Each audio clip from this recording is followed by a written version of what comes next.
Assalamualaikum warahmatullahi wabarakatuh. Jumpa lagi bersama saya Soben Teknik ANAG Solution, teknisi rendah hati. Nah, pada kesempatan ini ada kasus handphone hotwave ya, hotwave. Ini kasusnya nggak jelas, kadang bisa dicas kadang enggak. Kalau bisa pun dicas 1 hari penuh sampai habis, dia langsung dipakai ya sampai habis. Selanjutnya dicas tidak bisa 1 harian penuh, 2 harian juga tidak mau dicas.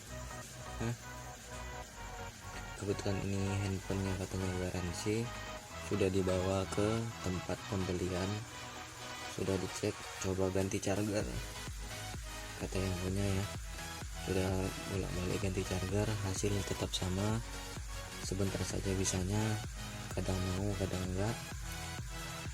Sudah bisa dipakai, bisa dicas ya, artinya sudah terisi atau ditembak mungkin barangkali sama counter ataupun tempat pembeliannya, bisa dicas.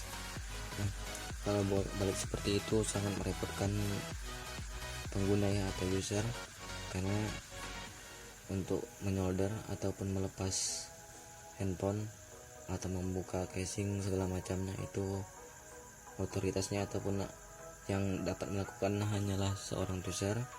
Nah, kita langsung saja eksekusi. Handphone hotwave tidak bisa di charger, kita lakukan pengukuran apakah konsumsi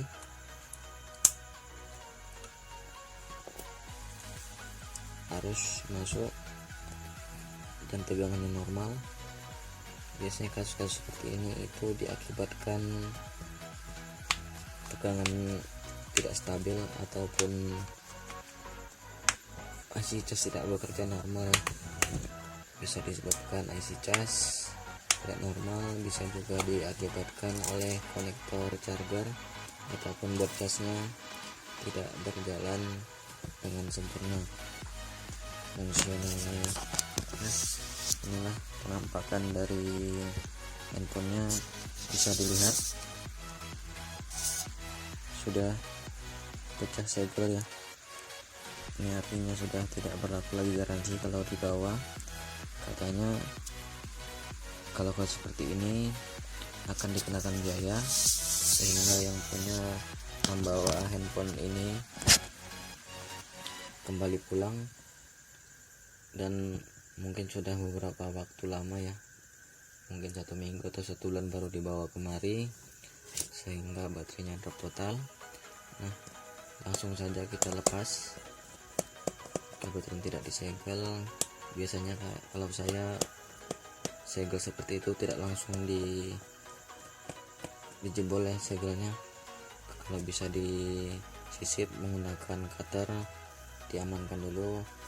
Itu gunanya untuk membantu user agar bisa klaim garansi ketika emergency service ke tempat biasa. Oke, bisa dilihat ya, bisa dilihat ini kondisi baterai sudah bekas solderan, artinya sudah pernah ditembak. Jadi kita pastikan dulu nih handphone nyala apa enggak ya. Bisa dilihat ya, bekas solderan. Biasanya bawaannya itu tidak sekilat itu ya, sudah agak rapuh. Oke, kita fokus lagi ke kasusnya.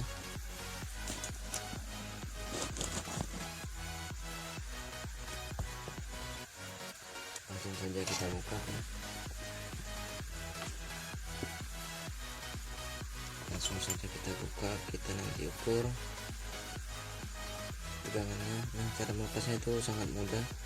Kita utamakan dulu groundnya ya, dilepas ya, jangan yang positif, itu untuk menghindari terjadi korsleting antara positif dan negatif di sini ya.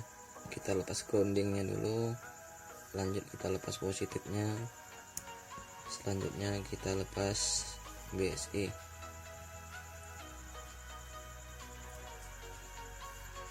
BSI ini fungsinya untuk menginformasikan bahwa tegangan masuk dalam keadaan mati ataupun dalam keadaan menyala untuk indikator ya dalam pengecasan. Nah, selanjutnya kita tambahkan kabel ataupun timah bisa ya untuk menyalakan ini handphone. Apakah tanpa BSI handphone ini akan menyala? Saya juga belum tahu. Yang pasti kita coba dulu hubungkan positif dan negatifnya. Biasanya untuk tipe-tipe Android itu tanpa BSI tidak bisa nyala kecuali handphone tipe lama ya, seperti handphone Cina. Nah, ini saya gunakan power supply 1 ampere, apakah bisa nyala? Ini positifnya dan ini negatifnya. Oke, bisa diperhatikan apakah handphone ini akan menyala. Handphone yang tidak nyala ya, bisa diperhatikan ampernya ya, ampernya tekan naik lepas turun, tapi hentakan jarumnya itu menandakan dia tidak ada masalah ya di bagian power. Berarti ini handphone harus menggunakan BSI, jadi harus kita sambungkan BSI nya dulu, bisa menggunakan timah. Nah, dari power supply ini nanti kita akan dapat solusi ya, dapat solusi dan logika berpikirnya. Ketika handphone ini kita sambungkan BSI nya, dia akan menyala.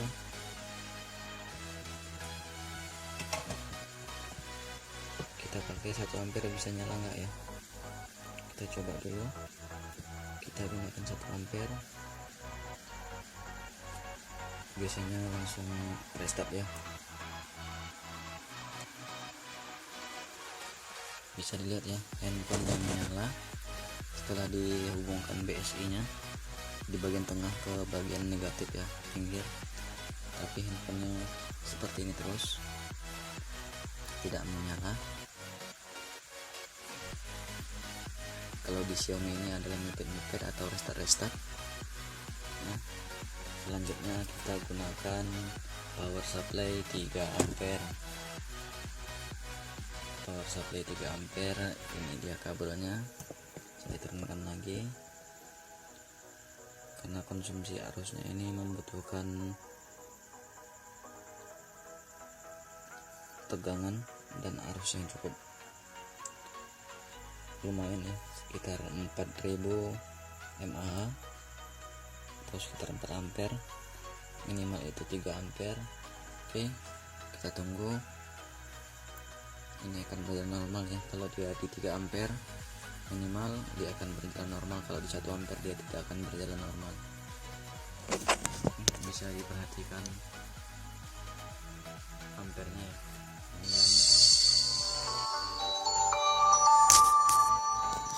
Itu bisa didengar suara nada menyalanya ya, ataupun mode awalnya ada nadanya. Oke, nah ini handphone bisa nyala, bisa diperhatikan indikatornya. Sekarang kita hubungkan charger di handphone ini, tidak masalah ya, kita hubungkan saja, otomatis tanda petirnya akan muncul seperti ini ya. Saya lepas lagi.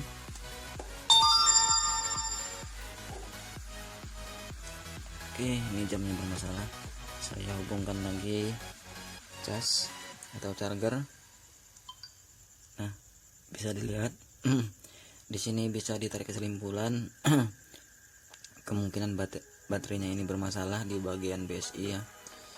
Kebetulan untuk tipe baterai seperti ini susah didapat ya, barangkali IC-nya rusak. Untuk tipe-tipe baterai jenis ini tidak bisa sembarangan ya, tidak bisa sembarangan. Kita matikan dulu. Tidak bisa sembarang ganti menggunakan baterai biasa.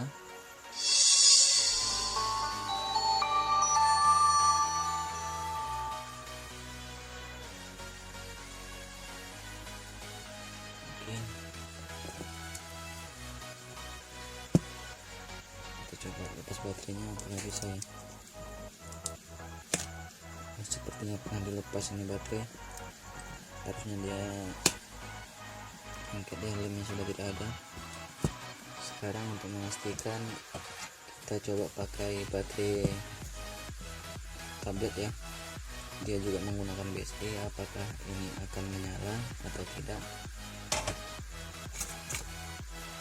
Ini baterai tablet juga ada kabel BSI warna kuning, apakah yang handphone ini akan menyala atau tidak.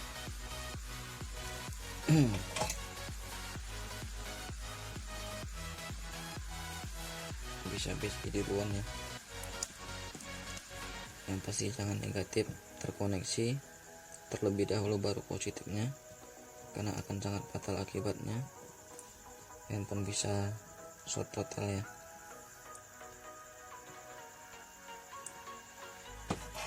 Kalau short total itu biasa kalau baterainya masih ada isinya ataupun masih dalam kondisi full. Nah, kita pastikan dulu apakah baterainya ada tegangannya. Kalau ada tegangan normal berarti dia masih normal ataupun masih full ya. Kalau dia sudah mulai mendekati 0, dia tuh tidak sampai 4 volt. Oke, sekarang kita cek terbalik, ini negatif ini positif, itu bisa dilihat ya 4,15, itu artinya baterai ini penuh. Kita coba nyalakan apakah dia akan menyala atau tidak. Kalau bisa nyala berarti kita ganti baterai saja, kalau tidak terpaksa kita harus lakukan modifikasi jalur baterai menggunakan metode power supply ya. Kita gabungkan saja BSI nya, tidak masalah, dia akan bisa tetap dicas.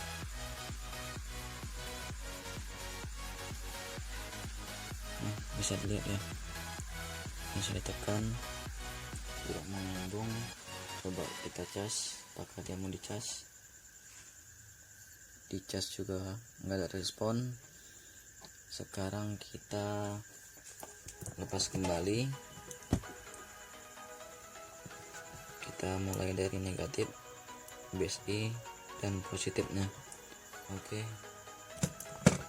sekarang kita bersihkan dulu sisa-sisa timah yang ada di sini.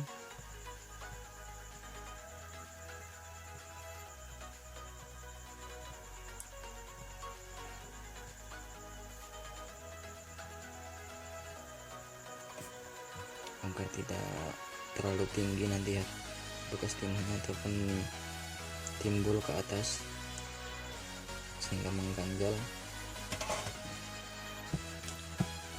Ini sengaja tidak saya lepas karena jarak LCD cukup lumayan jauh ya, jadi tidak akan berefek ke LCD. Nah, sekarang kita bersihkan dulu perlahan. Oke, kita bersihkan, kita koneksikan kembali charger, baterai.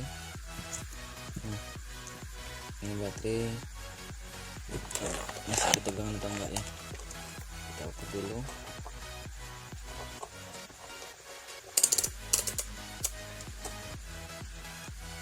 Bisa dilihat ini negatifnya, ini positifnya.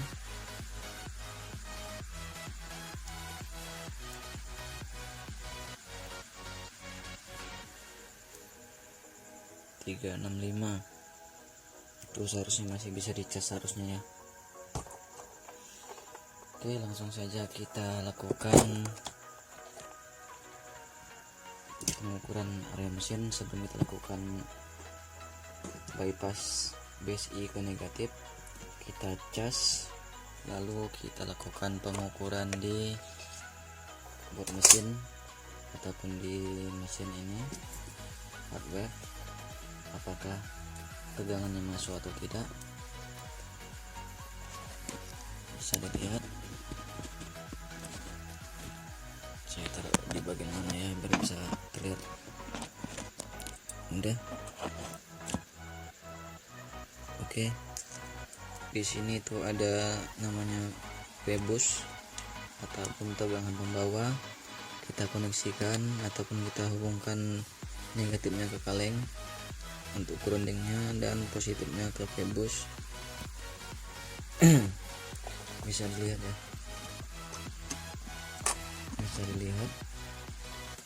Sorry,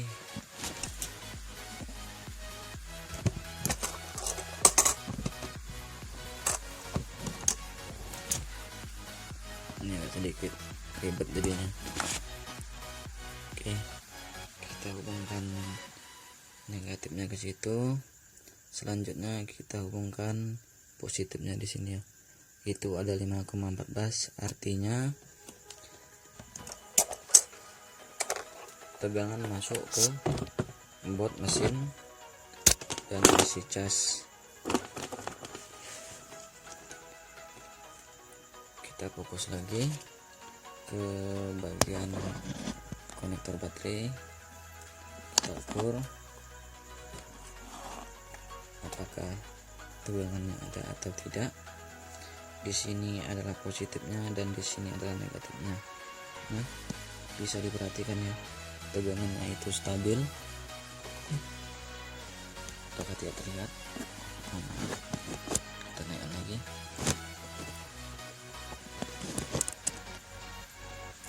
Di sininya itu positif dan ini adalah negatif. Itu ada 4,15 volt. Stabil ya, tidak goyang-goyang. Kita taruh negatifnya di BSI, ada 2, sekian. Ulang,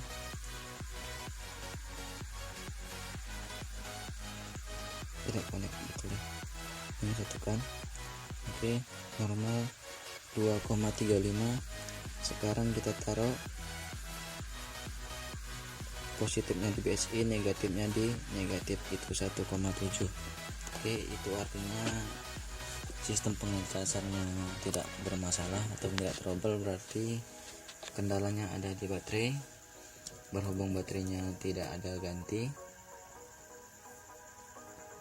jadi kita harus lakukan modifikasi sedikit dengan menggunakan sistem power supply tadi ya. Untuk menyalakan handphone ini harus dihubungkan ground ke BSI, dan BSI nya kita lepas saja ya, kabelnya tidak perlu disambung juga sebenarnya bisa, tidak ada masalah. Kita coba dulu melangsungkan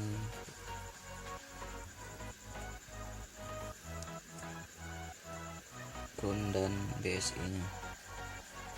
Oke, ini sudah tersambung. Sekarang kita coba lakukan pengecasan.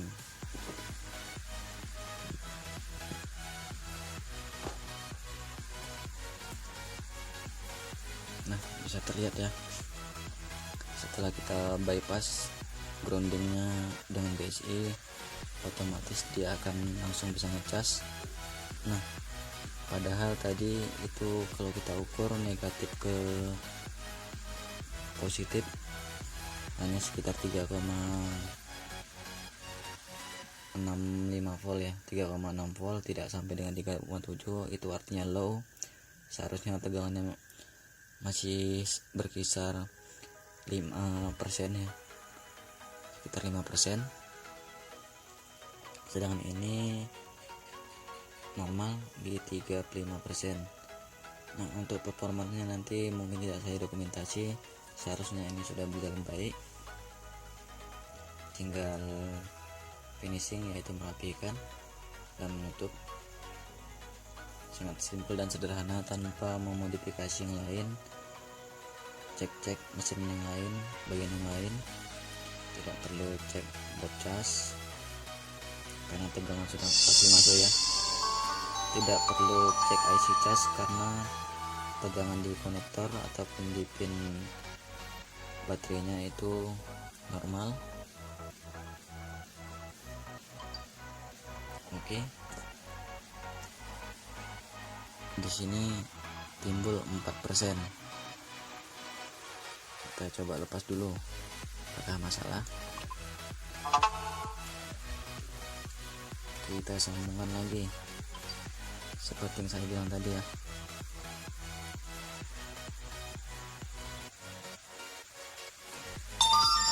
3,65 itu adalah sekitar 4 ataupun sekitar 5%. Ini kita coba sambungkan dengan seperti ini, dia normal. Kita matikan lagi, apakah dalam kondisi mati dia casnya aman atau tidak, atau sama dengan tidak 4%, karena tadi langsung kita cas saja ya, konsumsi arusnya tidak berjalan. Sekarang kita coba cek kembali. Oke, sudah mati. Kita tes, lakukan pengecasan kembali, apakah 35% atau 4%. Kita cek.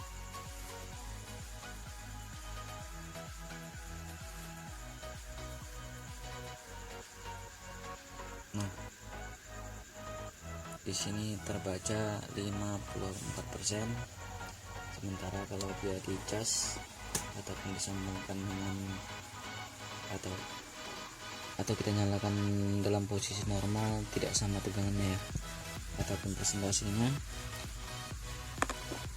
Jadi solusinya perlu kita sambungkan kembali. Langsung kita lepas saja groundnya, kita sambungkan dulu BSI nya, apakah hasilnya tetap sama atau tidak. Oke, BSI dan negatif kita gandengkan, entah dia akan berteras normal. Kita tunggu casnya apakah normal atau tidak.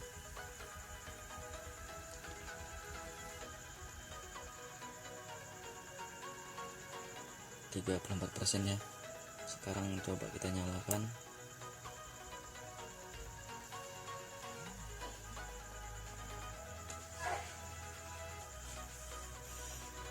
Kalau sudah baterai bermasalah seperti ini, susah untuk solusi ya.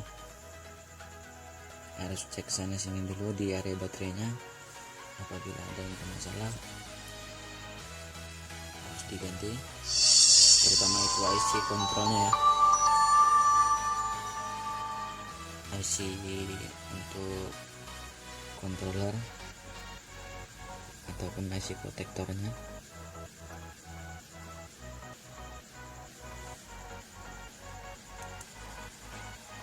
Handphonenya mati.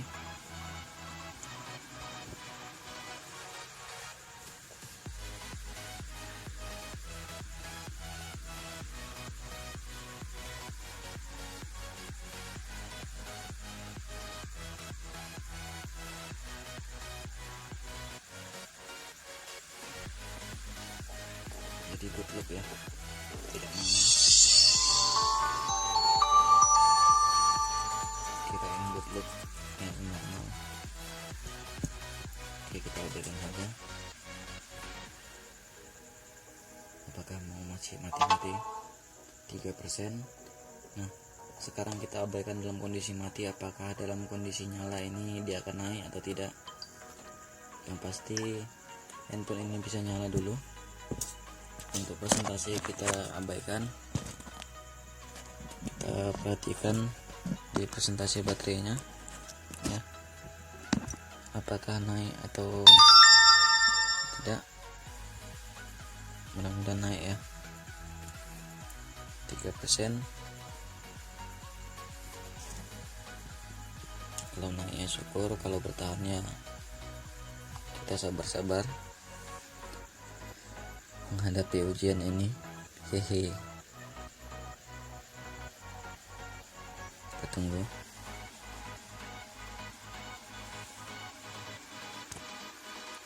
Sekian lama kita nunggu masih 3%.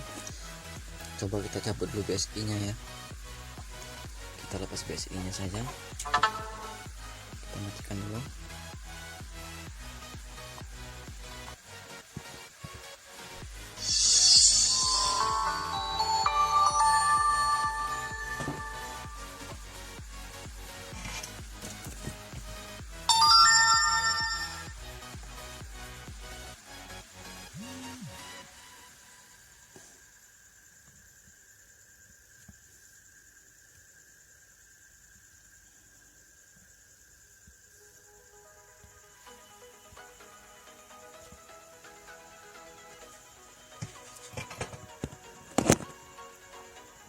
sembarang sekarang kita lakukan cas lagi. Apakah dia sudah normal atau belum?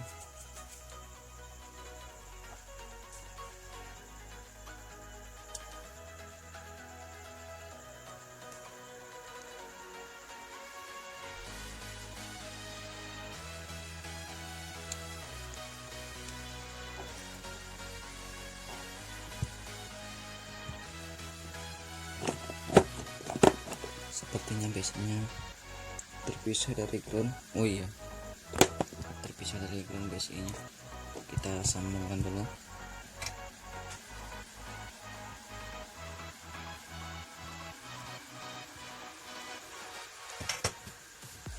Kita sambungkan, coba kita tar cas ulang. Oke, sudah terkoneksi chargernya. Kalau di sini ngawur, kita fokus ke saat menyala saja ya. Kalau dia nambah itu artinya sudah normal, kita fokus ke situ saja.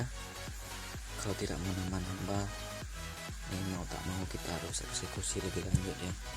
Kok yang berwajib ke proses lebih lanjut ke area mesin,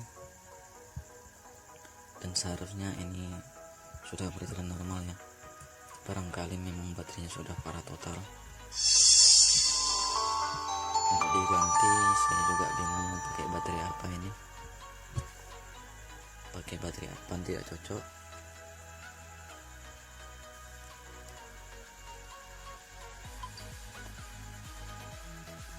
Nah, bisa dilihat ya, persentase baterainya sama 35% ya. Memang baterainya ada ngawur-ngawurnya ya. Tadi kita matikan posisinya 35%, dicas, ini sudah berjalan normal di 35%. Kita tunggu apakah dia akan nambah ya. Kita tunggu saja sejenak apakah dia akan nambah atau tidak. Jangan kemana-mana ya, tetap setia di channel Eksekutor Smartphone by Technician Berhati. Ganti nama channel biar agak keren dikit ya, mungkin viewernya kurang ataupun subscribernya kurang. Mungkin cukup bermanfaat walaupun tidak ada feedback untuk channelnya. Mudah-mudahan ke depan akan lebih baik lagi ya.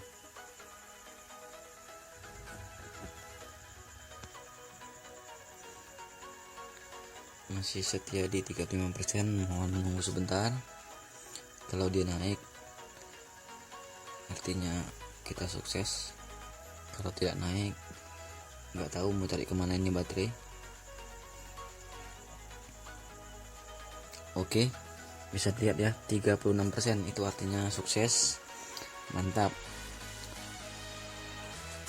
jiwa ya, 36% naik.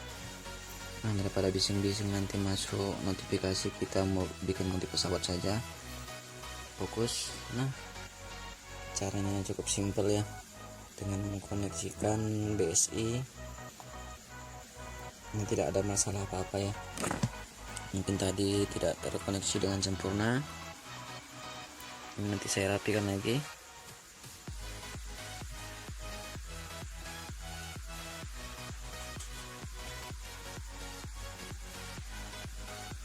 Yang pastinya sudah bisa dicas dan presentasinya nambah sendiri ya, secara otomatis, tidak perlu lagi sambungkan kabel BSI ini.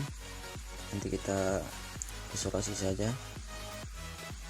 cukup hubungkan negatif dan BSI dan positifnya ya ke titik positifnya. Oke. Nah, ngomong-ngomong, ini tipe handphonenya berapa ya, tablet berapa, nanti tinggal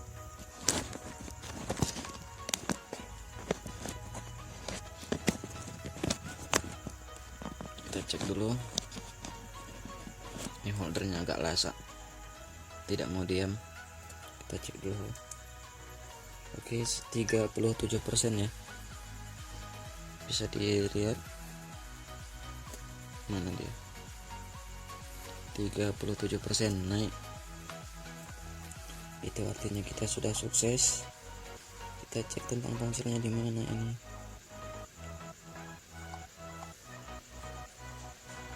Hapus dulu. Kita buka pengaturan di situ kita buka tentang ponsel. Oh, enggak ada ya. Tentang ponsel, sistem hardware M5 ya, model M5 versi Androidnya 8. Ini kalau sempat terkunci FRP ya, agak ribet juga nih ya. Oke, aman, terkendali, hardware M5. Coba kita ulangi lagi di sistem ini ya, sistem tentang ponsel M5. Versi kernelnya juga ada, kita basisnya aman, berarti aman semua. IMEI nya juga ada, aman, terkendali. Oke. Untuk membersihkan waktu sudah sekitar setengah jam menganalisa kasus ataupun menangani kasus ini. Hardware M5 sukses 100%. Tanpa ada kendala lagi. Mudah-mudahan bermanfaat ya. Ini sudah 38%. Kenapa ini lambat? Saya baru sadar chargernya 1 ampere karena saya tidak ada stok charger 2 ampere ya. Jadi low charging. Untuk pengetesan itu sekitar 0,70 ya, ataupun 1 ampere maksimal konsumsi arusnya. Bisa dilihat di USB adapternya, bisa dilihat konsumsi arusnya dari ya, bisa lihat sampai 1 ampere, jadi kurang untuk pengecasan. Ini minimal chargernya adalah 2 ampere agar dia berjalan normal. Oke lah, mungkin cukup sekian dari saya, semoga bermanfaat. Jangan lupa klik subscribe dan tanda lonceng untuk selalu mengikuti channel Teknis Rendah Hati. Nah, barangkali ada yang unsubscribe ya, tidak masalah. Semoga yang selama ini berjalan telah diikuti, bermanfaat untuk ditonton ya. Sebagai referensi, mungkin saya hanya teknisi biasa dan masih tergolong pemula ya, bukan seorang ahli yang memiliki skill yang tinggi. Yang pasti saya tujuannya adalah share kasus dan bisa bermanfaat untuk kita semua. Saya Sopun Teknik HNAG Solution, si Teknis Rendah Hati, mengucapkan terima kasih. Sampai jumpa di video mendatang dan saya sudahi. Assalamualaikum warahmatullahi wabarakatuh.